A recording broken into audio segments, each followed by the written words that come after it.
எக்ஸ்பெக்டே பண்ணாமல் தான் இந்த ஆர்டர் எங்களுக்கு அமைஞ்சது. ஜொமேட்டோவில் சும்மா ஓப்பன் பண்ணி பார்த்தப்ப தான் தெரிஞ்சிச்சு ஓவன் ஸ்டோரில் 50-50 ஆஃபர் இருந்துச்சு அப்படின்னு சொல்லிட்டு. அடிக்கடி நான் அந்த மாதிரி ஆஃபர்ஸ் பார்த்துருக்கேன், ட்ரை பண்ணி பார்த்ததில்ல. சரி இன்றைக்கி வாங்கி பார்ப்போம் அப்படின்னு சொல்லிட்டு சிக்கன் தந்தூரி பீட்ஸா வந்து ஆர்டர் பண்ணியிருந்தோம். இன்னொன்று சிக்கன் டிக்கா பீட்ஸா 2 ஆர்டர் பண்ணியிருந்தோம். ரெண்டுமே டேஸ்ட் வேறு லெவல். எனக்கு பர்சனலாக பிடிச்சது சிக்கன் தந்தூரி பீட்ஸா தான் பிடிச்சிது. ஏன்னா அது ஸ்மோக்கி ஃப்ளேவரோட ரொம்ப சூப்பராக இருந்துச்சு.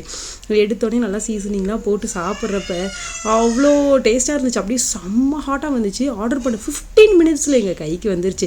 பீட்சாவே பிடிக்காத எனக்கு பீட்சா அடிக்ட் ஆக வச்சது இந்த கடை மட்டும்தான். நான் வந்து எப்போவுமே பீட்சாவை அப்படியே சாப்பிடேன்னா இவரையும் எங்கள் வீட்டுக்கார் மட்டும் டிஃப்ரெண்ட்டாக பீட்சாவை மடித்து போட்டு சாப்பிடுவார். அது என்னமோ அவங்க ஸ்டைல் போல். ஆனால் சூப்பராக இருந்துச்சு. டெசர்ட்டுக்கு ஒரு சூப்பரான சாக்கோலாவோட செம்மையாக அந்த டேவே கம்ப்ளீட் ஆகிடுச்சு.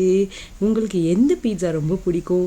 எனக்கு பீட்சாவே பிடிக்காது, ஐ ஹேட் பீட்சான்னு சொல்கிறவங்களும் மறக்காமல் கமெண்ட் செக்ஷனில் வந்து ஒரு சின்ன அட்டண்டன்ஸை போட்டுட்டு போயிருங்க. இந்த மாதிரி நிறைய இன்ட்ரெஸ்டிங் வீடியோஸ்க்காக நம்ம சேனலை சப்ஸ்கிரைப் பண்ணிட்டு ரெடியாக இருங்க மக்களே. பாய்.